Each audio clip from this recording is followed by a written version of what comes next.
Il y a des silences plus lourds que des cris. Des silences qui pèsent dans l'air comme la poussière oubliée d'une pièce jamais ouverte. Dans une petite maison au cœur d'un quartier populaire d'Afrique de l'Ouest, une vieille femme vivait seule. On ne se souvenait plus vraiment de son prénom. Certains l'appelaient Mame, d'autres simplement la vieille. Les enfants, eux, évitaient même de passer devant sa porte, comme si quelque chose d'invisible les repoussait. Comme si, derrière ce bois pourri et cette vitre cassée, résidait autre chose qu'un simple être humain. Elle s'appelait pourtant autrefois Alimatou Dembélé, une femme dont la beauté avait illuminé les années 60 comme un soleil insoutenable. Danseuse, élégante, rayonnante. Les hommes traversaient des villes entières juste pour la voir marcher au marché, tant elle brillait. Elle parlait peu, souriait beaucoup. Et son rire, son rire. Il était la musique des soirs de fête. Mais le temps, ce voleur insatiable, a grignoté chaque éclat de son existence. Aujourd'hui, Alimatou n'est plus qu'une ombre. Une carcasse fragile au dos voûté, aux doigts tremblants, aux yeux usés. Dans sa chambre minuscule, les murs craquaient comme pour lui rappeler qu'elle était de trop, qu'elle n'avait plus sa place ici. Son miroir, fissuré en 3 points, ne reflétait plus rien qu'un masque de plis, de rides et de regrets. Chaque matin, elle s'asseyait devant ce miroir comme on s'agenouille devant un autel. Non pas pour prier, mais pour contempler sa punition. Ce visage n'était plus le sien. Ce corps tordu, fatigué, réduit à l'attente d'une mort lente, n'était pas celui de la déesse qu'elle fut. Et pourtant, chaque soir, quand la lune devenait fine et pâle, Alimatou allumait une bougie. Elle écrivait. Des lettres. À personne. À ses souvenirs. À ses amants d'hier, ses rêves d'avant, à cette peau qu'elle ne reconnaissait plus. Parfois, elle sanglotait sans bruit. Elle se souvenait des regards qu'on posait autrefois sur elle, et de ceux qu'on évitait aujourd'hui. Car dans cette société, on célèbre la jeunesse et on enterre les vieux vivants. La solitude était devenue sa seule compagne. Ses voisins ne la saluaient plus. Les jeunes la considéraient comme une malédiction ambulante. Elle entendait les murmures. Cette vieille sorcière-là, elle est toujours là? Elle attend quoi pour mourir? Mais Alimatou n'avait pas peur de la mort. Non. Ce qu'elle craignait, c'était de mourir oubliée. Sans une dernière chanson. Sans un dernier regard admiratif. Sans une dernière preuve qu'elle avait existé vraiment. Qu'elle avait marqué ce monde, ne serait-ce qu'un instant. Une nuit, alors que la pluie tombait drue sur le toit de tôle rouillée, elle fit un rêve. Un rêve si vif, si puissant, qu'il ne pouvait être qu'un message. Elle se voyait, jeune, nue, au bord d'un fleuve. Une vieille silhouette apparaissait sur l'autre rive. Une voix rauque chuchotait. « Si tu veux retrouver ton feu, va là où les morts parlent encore. » Elle se réveilla en sursaut, le cœur battant comme un tambour de guerre. Il y avait quelque chose dans ce rêve. Quelque chose d'ancien. Quelque chose de dangereux. Dans les jours qui suivirent, Alimatou se mit à interroger les anciens du quartier, ceux qui connaissaient encore les anciens chemins. Un vieux vendeur d'herbes lui parla d'un homme étrange, retiré dans la forêt de Badjindé. On disait qu'il parlait au vent, qu'il vivait avec les morts, qu'il pouvait tordre le destin, au prix de sacrifices. Elle prit une décision. Une décision folle. Mais à quoi bon la raison, quand on a déjà tout perdu? Elle vendit les quelques objets qui lui restaient. Un collier hérité de sa mère. Une robe de cérémonie jamais portée. Une bague d'or ternie par les ans. Avec l'argent, elle acheta ce qu'on lui indiqua, du tabac noir, un pagne rouge, du sel, du charbon, et une chèvre vivante. Ce n'était pas un voyage. C'était un pèlerinage. Elle marcha 3 jours.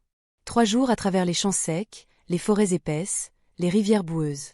À chaque pas, ses os criaient. Mais son âme, elle, avançait avec la force d'un ouragan. À l'aube du 4e jour, elle arriva dans un petit hameau abandonné. Il n'y avait que des cases effondrées, des arbres tordus par le vent, et une grande maison faite de terre rouge, sans porte, sans fenêtre. Il était là. L'homme. Vieux, mais pas cassé. Aveugle, mais voyant. Il était assis sur une natte, entouré d'ossements d'animaux, de symboles tracés à la cendre, et d'objets impurs. Son regard vide fixait l'invisible. « Je savais que tu viendrais, dit-il sans bouger. « Je suis prête, répondit-elle. Il ne sourit pas. Il ne la salua pas. Il ne demanda rien d'autre. Il tourna simplement la tête vers la forêt et dit « Alors tu dois d'abord écouter ce que la nuit va te dire. Car la nuit ne ment pas. » Ils passèrent la nuit ensemble, en silence. Elle, assise, lui, immobile. Aucun feu. Aucun mot. Juste le bruit du vent. Puis, au petit matin, il se leva. Il alluma un feu avec ses mains nues. Il tua la chèvre d'un coup net, sans trembler. Il mélangea le sang, la cendre et le sel. Il traça des signes sur son front. Il récita des mots que même les esprits avaient oubliés. Puis, il la regarda. Et dit. Ce que tu demandes est possible. Mais tu vas le payer avec des dettes que la vie ne pourra jamais effacer. Ce pacte n'est pas un jeu. C'est une alliance avec ceux qui ne pardonnent pas. Elle ne recula pas. Je l'accepte, murmura-t-elle. Alors, il lui tendit une petite calebasse fermée. Et une amulette faite de perles rouges et de dents d'oiseau. Tu dois nourrir ce sort une fois par lune. Une fois chaque pleine lune. Et chaque offrande doit être différente. Pure. Innocente. Si tu échoues, même une seule fois, la malédiction te reprendra. Et elle ne sera pas douce. Alimatou trembla. Non de peur, mais d'excitation. Elle venait de vendre son âme à la nuit. Et elle n'avait jamais été aussi vivante. Quand Alimatou quitta le sanctuaire du maître rituel, le soleil n'avait pas encore percé l'horizon. Le ciel, encore noyé dans les teintes violettes de la nuit mourante, semblait retenir son souffle. Le silence de la brousse n'était plus celui de l'oubli, c'était celui du pacte scellé. Dans la paume noueuse de sa main, elle serrait la calebasse que l'homme lui avait remise. L'objet était froid. Pas seulement au toucher, mais dans sa présence. Il semblait attendre. Pendant le retour, le vent s'était levé.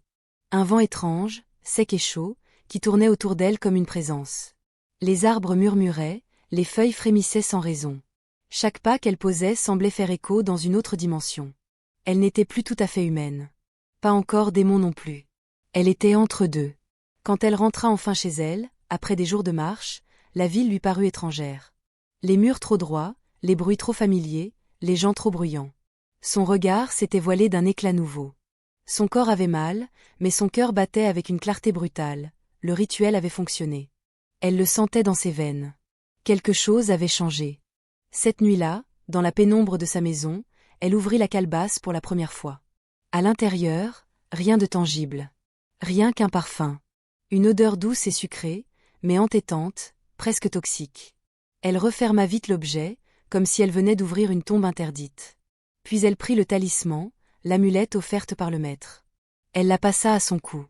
Immédiatement, un frisson remonta sa colonne vertébrale. Ses yeux se fermèrent d'eux-mêmes.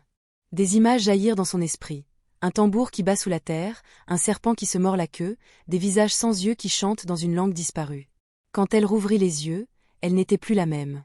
Les jours suivants, Alimatou étudia avec soin la formule transmise oralement par le ritualiste. Les mots ne devaient pas être écrits. Ils devaient vivre dans la mémoire. Car la magie ancienne, disait-il, se cache dans le souffle, pas dans l'encre. Le pacte était clair.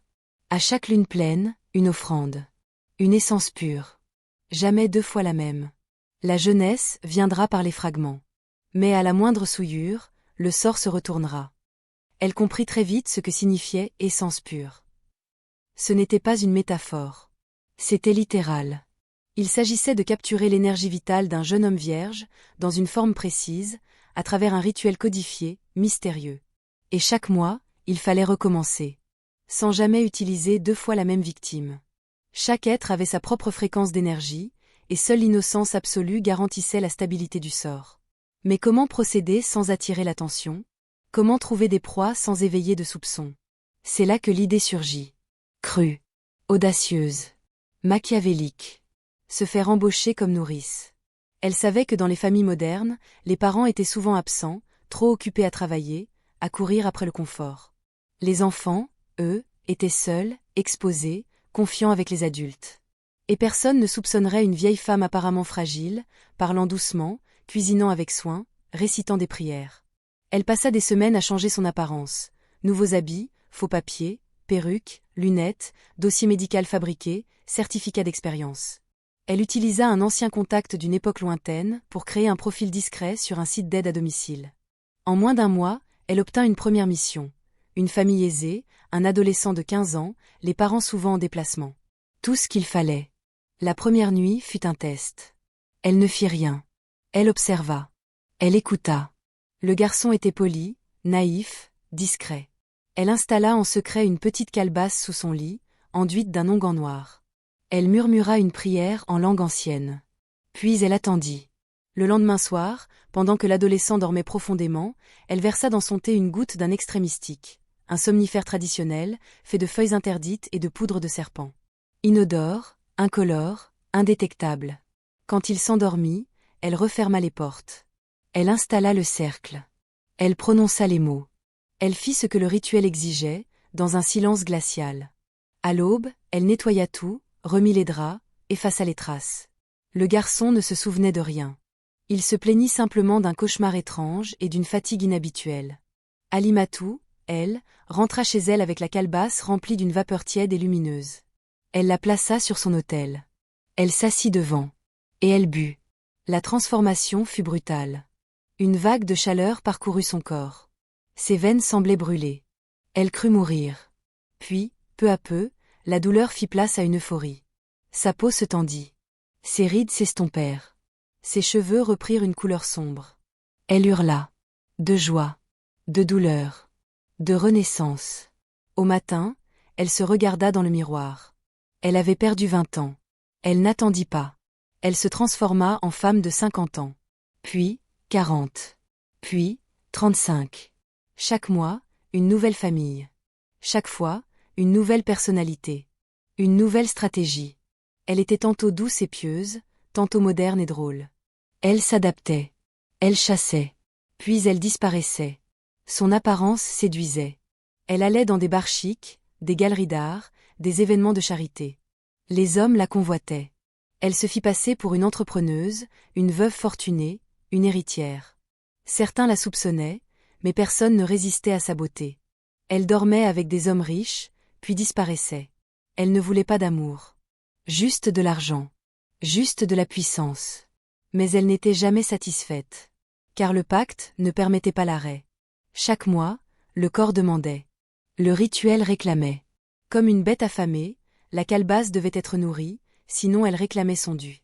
Parfois, quand elle tardait, elle sentait déjà ses mains trembler, sa peau se craqueler. Le pacte était cruel, il ne pardonnait aucun retard. Et dans les nuits, elle rêvait. Elle rêvait des garçons. De leur visage, pâle, figé, surpris. Elle rêvait du sang de la chèvre. Des tambours qu'elle n'avait jamais entendus. Du maître rituel, les yeux blancs, qui répétait inlassablement. Tu devras payer. Tu devras payer. Mais elle étouffait ses voix. Elle riait plus fort. Elle dansait. Elle s'habillait en satin, en soie, en perles. Elle payait tout en liquide. Elle changeait souvent de logement. Elle n'avait pas d'attache. Pas d'amis. Juste une obsession, rester jeune. Les rituels se répétaient. De plus en plus vite. De plus en plus dangereux. Mais elle devenait experte. Elle connaissait les signes. Elle repérait les garçons vulnérables. Elle n'éprouvait plus de pitié. Son cœur, lentement, s'était tari. La beauté avait remplacé l'humanité. Mais dans les ombres, quelque chose l'observait. Un soir, dans une chambre luxueuse qu'elle louait à la semaine, elle ouvrit sa calebasse comme d'habitude. Mais l'odeur avait changé. Au lieu du parfum sucré, une légère odeur de fer. Elle hésita. Elle but quand même. Cette nuit-là, pour la première fois, elle vomit. La douleur fut plus forte. Et ses rêves, plus noirs. Elle vit un enfant sans visage, qui lui murmurait. « Je n'étais pas pure. Tu as trahi la règle. » Elle se réveilla en sueur. Mais elle se dit que ce n'était rien. Un cauchemar. Le pacte, après tout, fonctionnait toujours. Du moins, jusqu'ici. Elle ignorait encore que la prochaine offrande serait sa perte. Que le 6e rituel marquerait la fin du sortilège et le début de l'enfer. Le corps est une mémoire vivante. Il retient les blessures, les caresses, les cris et les pactes. Le corps d'Alimatou était devenu un sanctuaire noir, un temple maudit où la jeunesse renaissait par la transgression. Et cette première transformation fut une apocalypse douce. Elle se souvenait de chaque détail. Chaque pulsation. Chaque craquement osseux. Comme si le temps, en la remontant, brisait les chaînes d'un âge imposé. Lorsqu'elle avait bu le premier contenu de la calebasse, c'était un feu froid qui l'avait envahi. Sa gorge avait brûlé, ses muscles s'étaient tordus, et ses yeux s'étaient mis à voir, au-delà. Pendant plusieurs heures, elle était restée au sol, convulsant comme un serpent qui change de peau. Puis le silence. L'eau. Infinie. Et un froid, terrible. Elle avait cru mourir. Mais c'était une autre naissance. Quand elle s'était relevée, chaque partie de son être semblait plus neuve. Sa peau, autrefois fine comme du papier, avait retrouvé sa densité. Les veines violettes sous ses bras avaient disparu. Ses cheveux, depuis longtemps gris, s'étaient épaissis. Elle s'approcha du miroir. Le reflet la frappa d'abord comme un mirage. Puis elle vit son visage d'il y a 20 ans. Les larmes jaillirent. Incontrôlables. Pas des larmes de tristesse. Des larmes de revanche. Elle hurla. Pas de peur. De fierté. Elle dansa, nue, dans sa chambre poussiéreuse. Elle cria le nom d'Alimatou à la nuit. Elle réveilla les esprits. Elle défia Dieu, les hommes et le destin. Elle était revenue. Les jours suivants, elle prit des photos d'elle. De profil, de face, de loin, en robe, en pagne. Elle s'inscrivit sur des sites de rencontres. Elle acheta une perruque courte, élégante. Elle choisit un nom, Aïda. Une identité flamboyante. Elle disait avoir 35 ans. Son rire avait retrouvé sa force. Sa démarche, sa grâce. Chaque pas dans la rue était une revanche sur les années de solitude. Les hommes tournaient à nouveau la tête. Les femmes l'enviaient. Mais ce que personne ne savait, c'est qu'Aïda était née d'un pacte. Et qu'Alimatou, elle, n'était jamais partie. Le deuxième rituel fut plus précis. Elle savait déjà comment entrer dans une maison. Comment repérer les failles. Elle postula dans une famille plus moderne. Les parents étaient médecins, souvent absents. Un fils de 17 ans, timide, passionné de lecture. Elle réussit à les convaincre par son calme, sa douceur. Son apparence faisait illusion, femme cultivée, croyante, mature. Elle se fit appeler Tanti. La nuit venue, elle glissa une poudre spéciale dans le thé du garçon. Il s'endormit profondément. Elle ferma les rideaux, installa les objets du rituel, un miroir, un pagne rouge, 3 kauris, et un bol d'eau salée. Elle entama les incantations. Cette fois, la calebasse se remplit plus vite. Comme si le pacte reconnaissait la fidélité. Quand elle but le breuvage, elle sentit une chaleur plus douce. Moins violente. Mais tout aussi efficace. Le lendemain, elle avait perdu 5 ans de plus. Sa silhouette était désormais celle d'une femme de 30 ans. Elle se mit à porter des jeans moulants, des sandales à talons. Sa voix aussi avait changé. Plus jeune. Plus sensuelle. Elle ne reconnaissait plus ses gestes. Elle devenait quelqu'un d'autre. Quelqu'un de dangereux. Et elle adorait ça. Mais derrière cette façade de pouvoir retrouvé, une peur restait tapie. Un détail. Un doute. Lorsqu'elle fermait les yeux, elle revoyait parfois le premier garçon. Dans ses cauchemars, il marchait dans une plaine sombre, les yeux vides, la bouche cousue. Il l'appelait. Non par son nom, mais par son pacte. Celle qui boit la lumière. Elle en parla au maître rituel lors d'un deuxième rendez-vous secret. Il était toujours là, immobile, les yeux vides.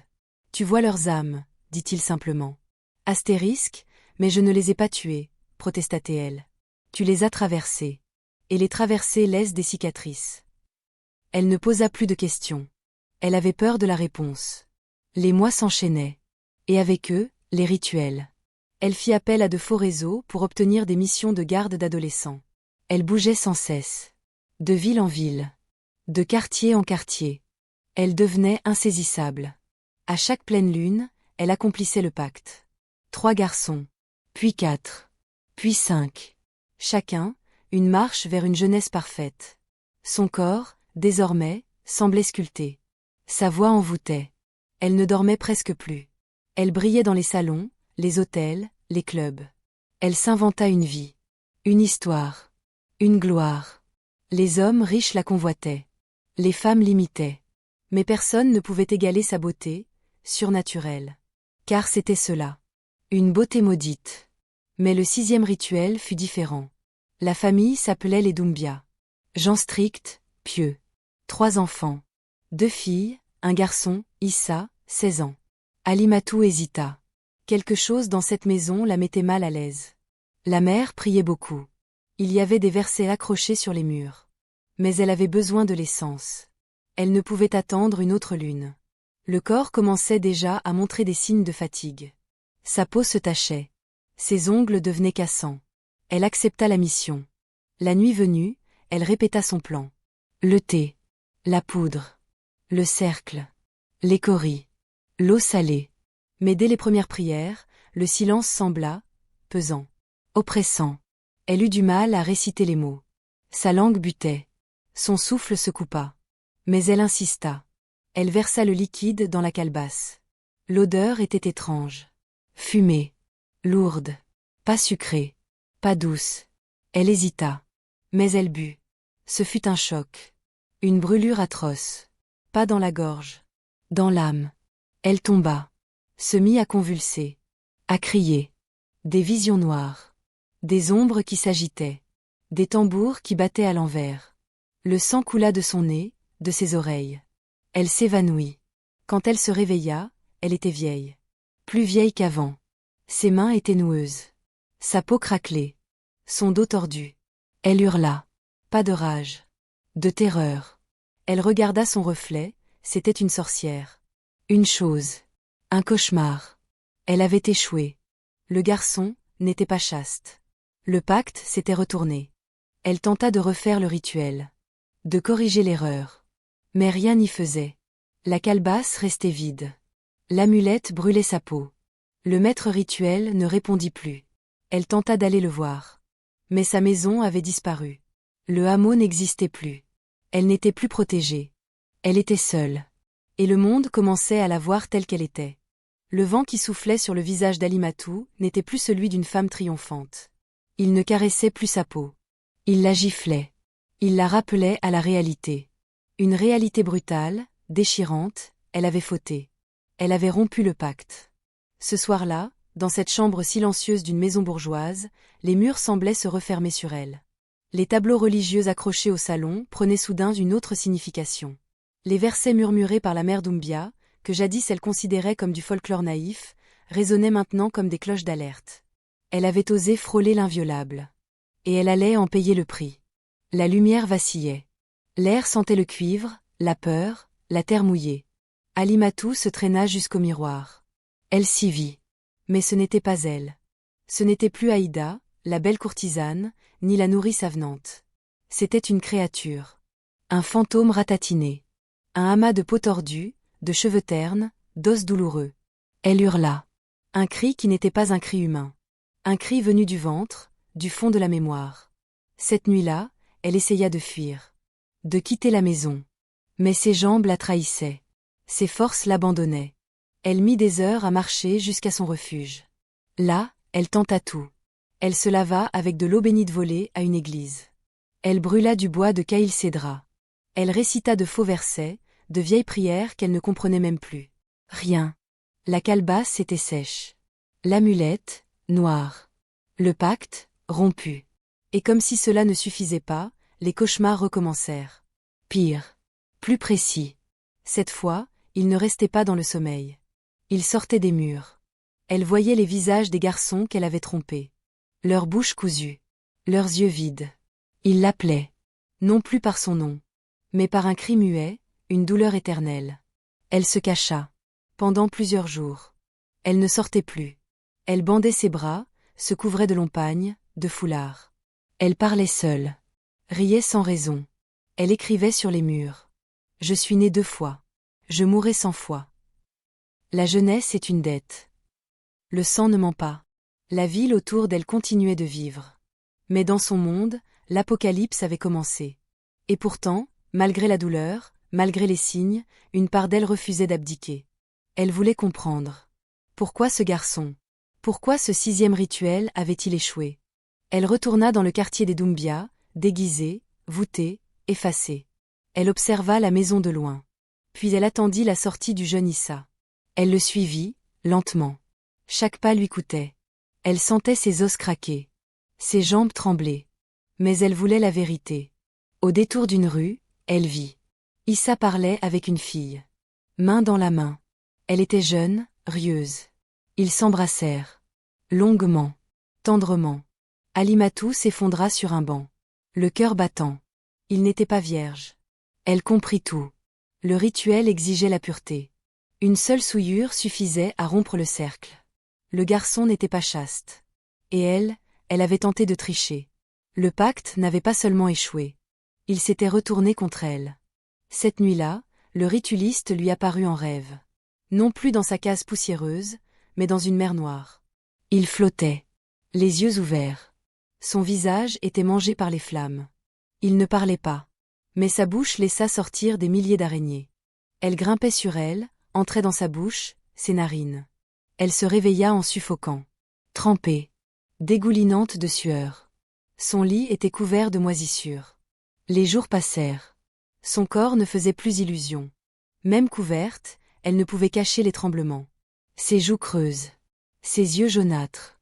Elle fut chassée d'un hôtel. Puis d'un deuxième. Les regards changèrent. Certains l'évitaient. D'autres murmuraient dans les rues. On parlait d'une vieille possédée. D'une sorcière errante. D'une mendiante qui hurlait aux esprits. Elle n'était plus qu'une ombre. Un soir, alors qu'elle cherchait un refuge, elle entendit une voix dans la ruelle. Aïda? Elle se retourna. C'était un homme. Un ancien client. Un de ceux qu'elle avait séduits dans une autre vie. Il la regarda. D'abord surpris. Puis horrifié. Non, ce n'est pas possible. Elle voulut parler. Mais sa voix sortit rauque, brisée. Elle tomba à genoux. Elle lui tendit la main. Il recula. Puis s'enfuit en courant. Elle comprit alors que sa double vie était en train de s'effondrer. Le masque était tombé. Peu après, les choses empirèrent. Une journaliste locale, connue pour ses reportages sur les cas sociaux, entendit parler d'une vieille femme démente, qui errait en marmonnant des mots anciens. Intriguée, elle la chercha. Et la trouva, un matin, près d'un marché abandonné. Elle l'invita pour une interview. Curieuse. Gentille. Elle pensait parler d'exclusion, de pauvreté, d'oubli. Mais ce jour-là, lors de l'interview, tout bascula. Le décor était simple. Une salle de conférence. Quelques journalistes. Une caméra. Alimatou, méconnaissable, assise sur une chaise. La journaliste posa la première question. « Madame, quel est votre nom ?» Un silence. Puis un sourire. Tordu. Inhumain. Alimatou leva lentement la tête. Et là, sous les yeux des caméras, elle se mit à se transformer. Sa peau sembla fondre. Ses os se déformaient. Ses cheveux tombaient. Un grognement profond s'échappa de sa gorge. Certains crièrent. D'autres restèrent figés. La journaliste, pétrifiée, recula lentement. La calebasse qu'Alimatou tenait dans ses mains trembla. Puis explosa en cendres. Le pacte venait de rendre son jugement. En quelques secondes, elle devint une horreur vivante. Les caméras enregistrèrent tout. Ce n'était plus une femme. C'était une chose. Une carcasse ambulante, tordue, noircissante. Une momie vivante. Les images firent le tour du pays. Et dans les jours suivants, les familles qu'elle avait jadis trompées commencèrent à parler. Elles retrouvèrent les vidéos des caméras de surveillance. Les archives oubliées. Les traces numériques.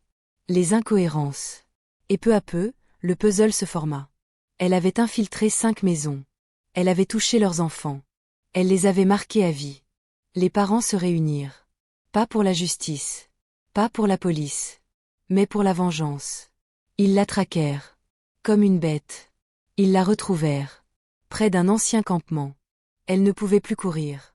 Elle ne pouvait plus crier. Elle était déjà morte à l'intérieur. Mais la colère des familles était vive. Elle fut traînée. Battue. Attachée.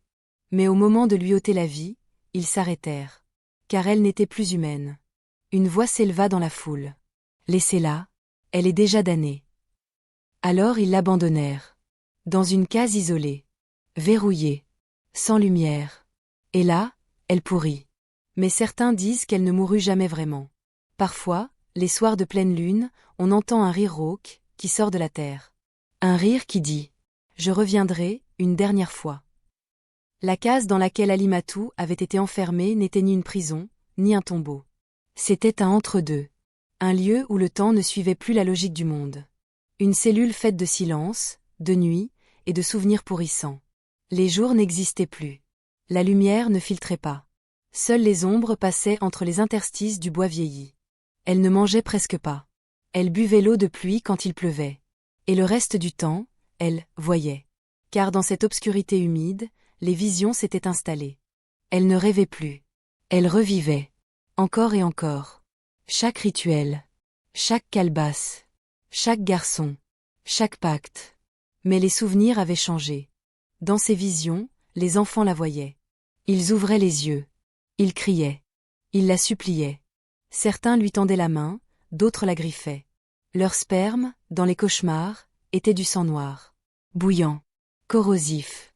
Elle buvait, et son visage se transformait. Se déformait. Jusqu'à exploser dans un hurlement de tambour. Et quand elle se réveillait, elle sentait ces tambours dans son crâne. La malédiction ne l'avait pas seulement frappée physiquement. Elle s'était installée dans le réel. Dans le vent. Dans l'eau. Dans les murs. Chaque jour, la terre semblait la rejeter davantage. Sa peau se couvrait de plaques, de moisissures, de taches qui respiraient lentement comme des insectes vivants. Ses ongles tombaient. Sa salive devenait noire. Et sa langue se fendit en deux. Une langue de vipère. Elle ne reconnaissait plus sa voix. Lorsqu'elle parlait, ce n'était plus sa bouche, mais une autre. Quelque chose parlait en elle. Tu as trahi la loi sacrée. Tu as fait du sacré une marchandise. Tu as goûté à ce que les dieux avaient fermé. Elle pleurait. Mais même ses larmes semblaient acides. Un jour, alors qu'elle était à moitié consciente, le sol se mit à trembler. Une fissure s'ouvrit sous elle. Elle crut tomber dans le néant. Mais ce n'était pas une faille. C'était une bouche. Une bouche de terre. Elle entendit des voix qui montaient du sol. Les garçons. Les enfants. Tous. Ils récitaient un verset, inconnu, dans une langue ancienne. Lorsque la mer boit ce qui n'est pas à elle. Les fils naissent sans ombre. Les lunes se dessèchent. Et le corps devient cercueil. Elle cria. Elle grattait les murs. Elle se lacérait les bras. Mais les vers continuaient. Encore. Encore. Jusqu'à ce qu'elle s'évanouisse.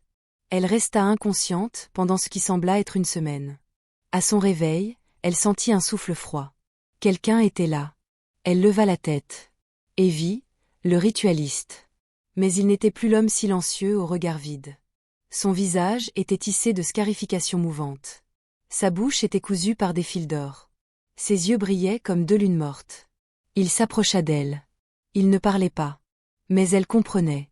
Tu n'as pas respecté le nombre. Tu as bu 5 fois. Le 6e était un poison. Et tu as violé l'ordre du monde.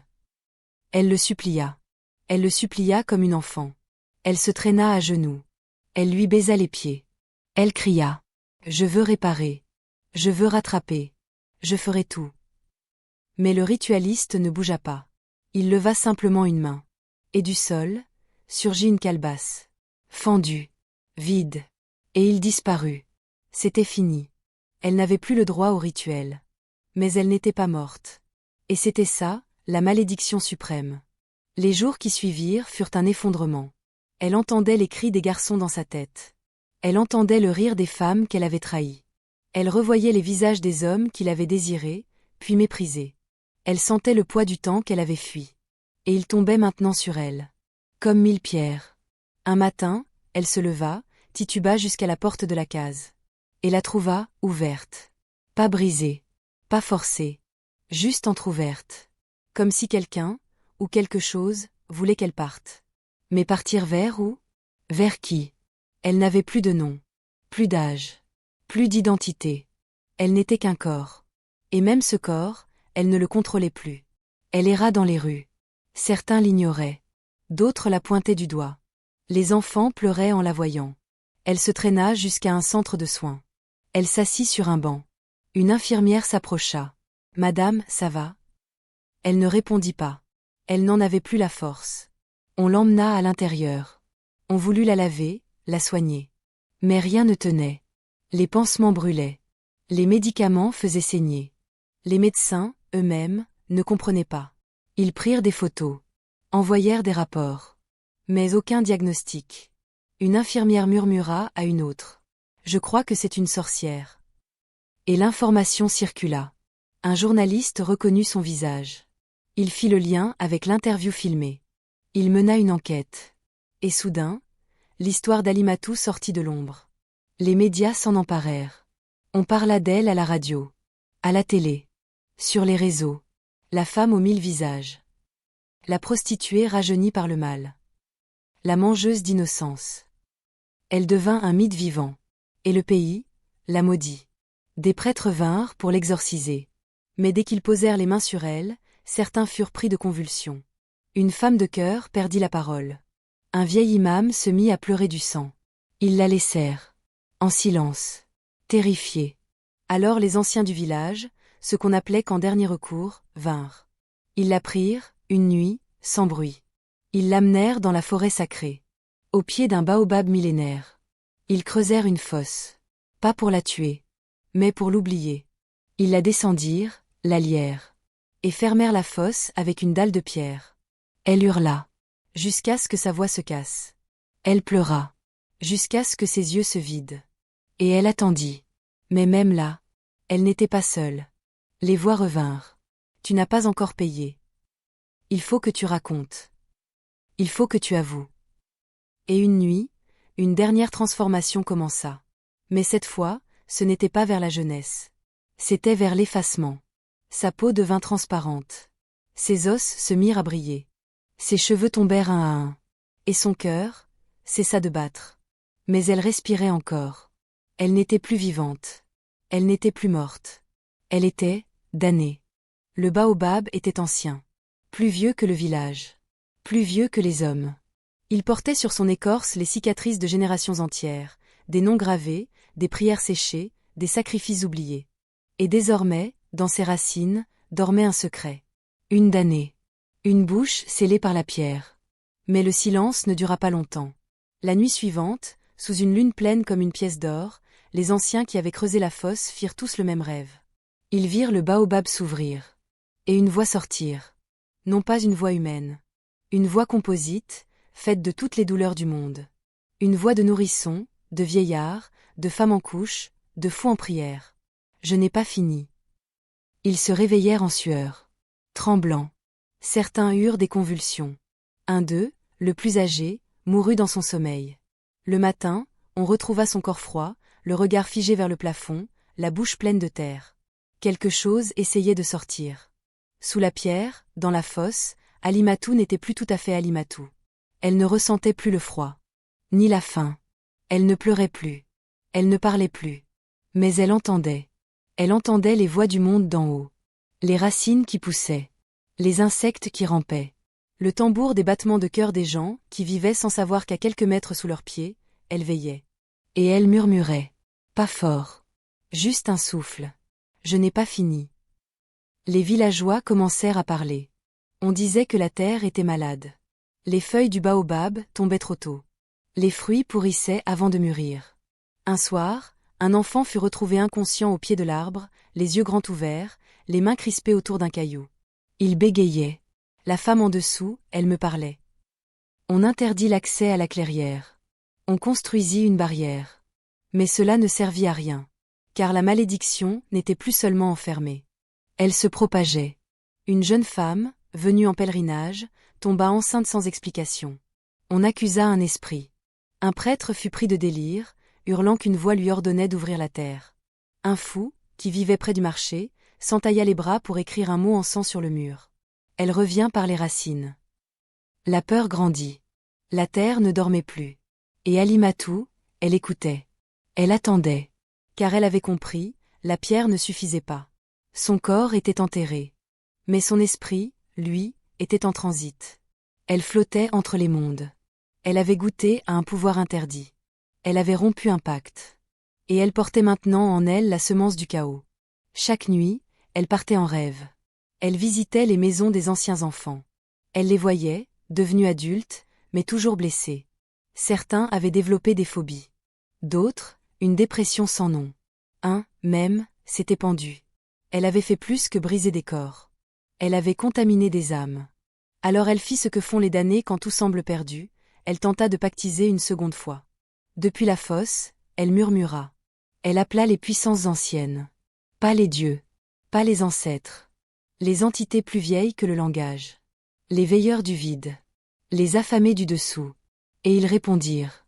Ils lui proposèrent un marché, non pas la jeunesse, mais l'oubli. Elle pouvait effacer toute trace d'elle. Dissoudre son nom. Sa mémoire. Ses péchés. Mais en échange, elle devait donner quelque chose. Quelque chose d'unique. Quelque chose qu'aucune autre âme n'osait offrir. Son cœur. Pas au sens figuré. Son vrai cœur. La pulsation sacrée. Elle accepta. Et la nuit suivante, dans la fosse, elle plongea sa main dans sa poitrine. Elle n'avait plus de chair, plus de nerfs.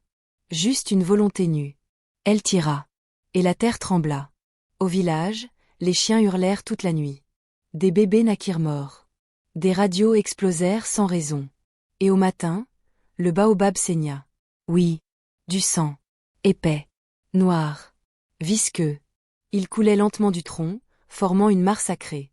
Certains y virent un avertissement. D'autres, un message.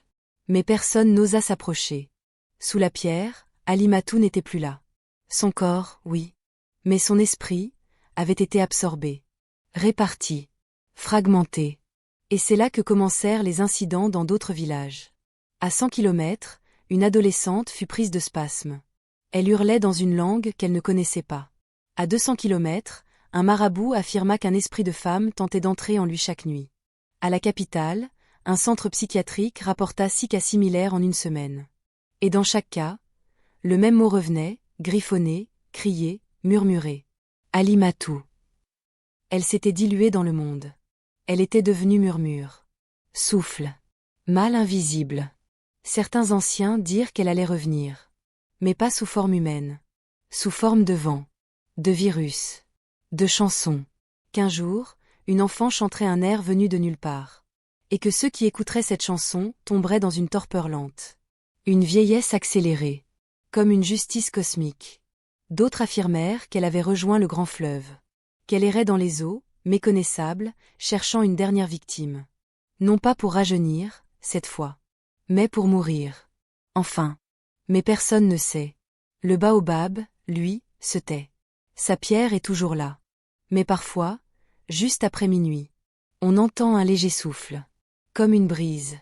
Et si l'on écoute bien, on entend encore. Je n'ai pas fini.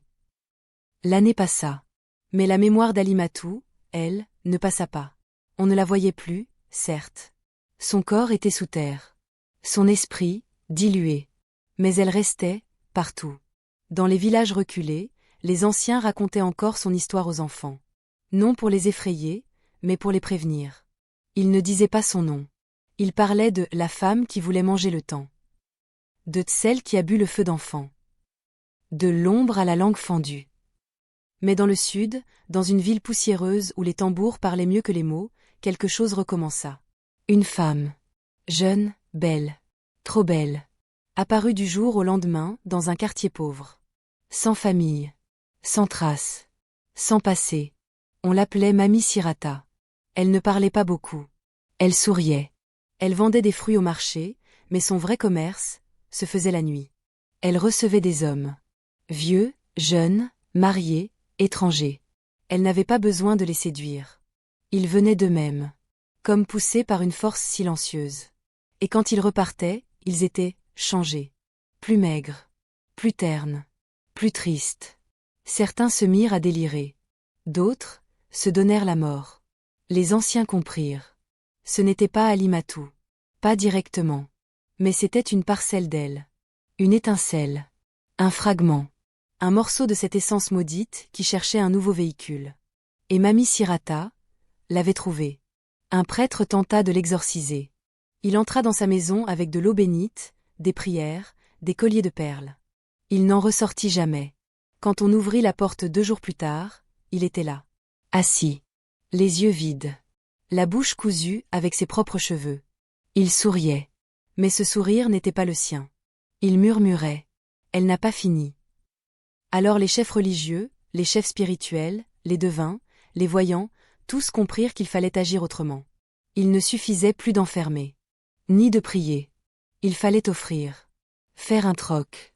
Trouver une offrande. Mais pas n'importe laquelle. On consulta les grimoires les plus anciens. Les parchemins enterrés dans les tombes. On déchiffra les signes sur les statues oubliées. Et tous convergeaient vers une seule idée. Ce qui a été pris par le sexe ne peut être apaisé que par la pureté du cœur. Ce qui a été volé dans le sang doit être lavé par l'innocence consentante. Ils cherchèrent longtemps ce que cela signifiait. Jusqu'à ce qu'un vieux voyant aveugle prononce une vérité terrible. Elle a bu le feu d'enfant. Il faut qu'un enfant accepte de la regarder dans les yeux, et de ne pas fuir. Un enfant. Volontaire. Innocent. Assez pur pour affronter la damnée sans peur. Ce fut un garçon de 13 ans. Il s'appelait Bemba. Muet de naissance.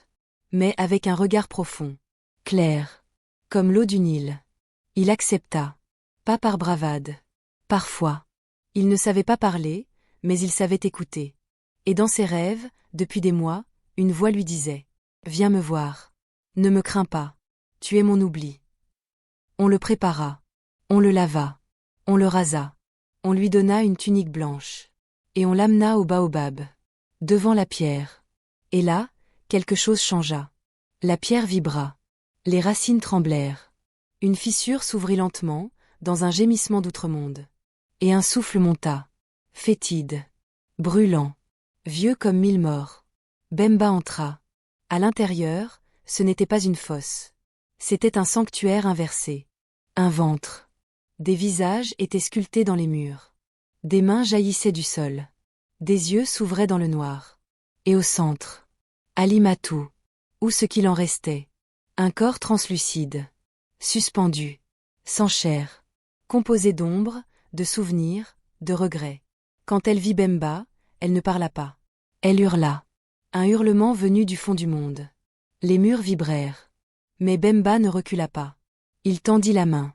Et quelque chose se produisit. Alimatou se figea. Ses hurlements cessèrent. Son corps sembla se rétracter. Et puis, elle pleura.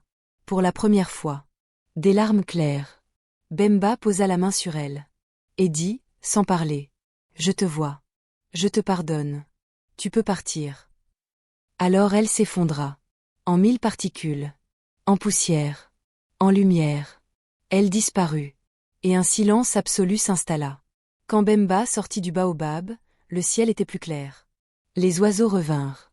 Les feuilles du baobab reverdissaient. Et au marché, Mami Sirata disparut. Plus de traces. Plus de murmures.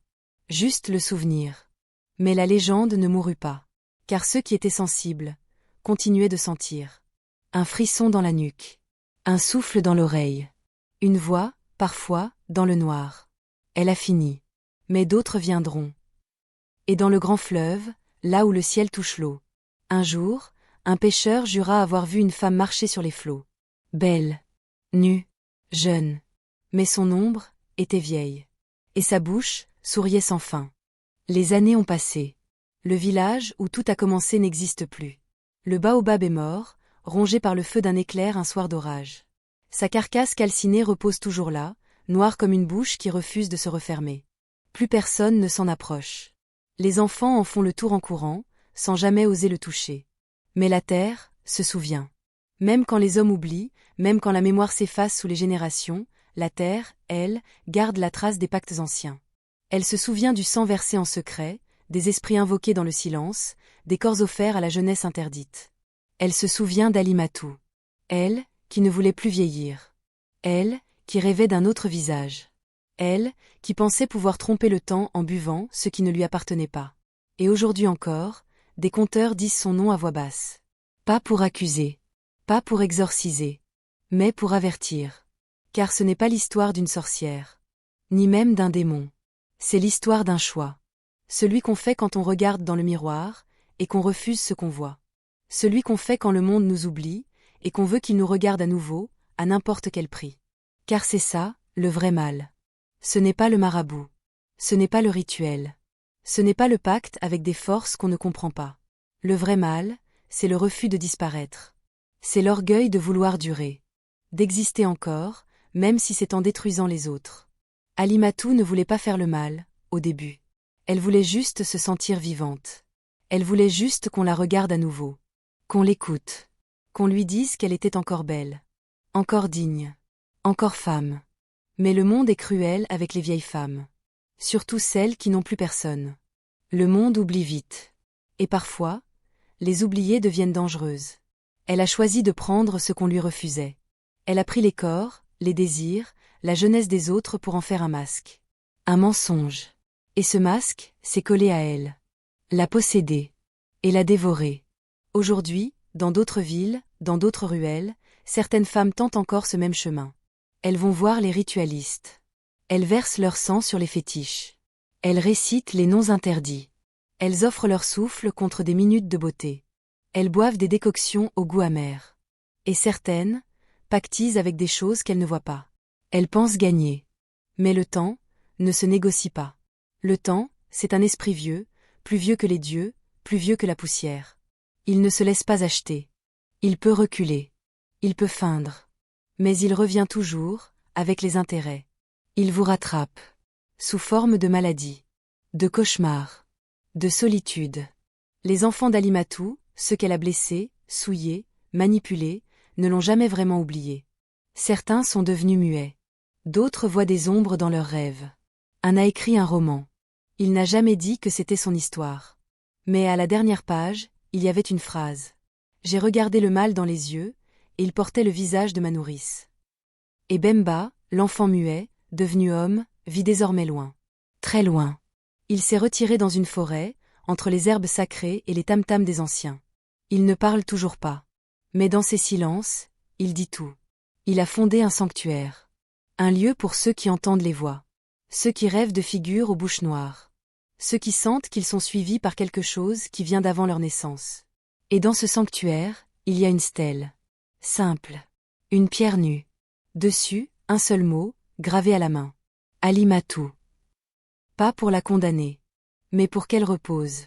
Car même les maudits ont droit à une tombe. Même les perdus ont droit à une dernière chanson. Même les damnés ont droit à une fin. Le monde continue.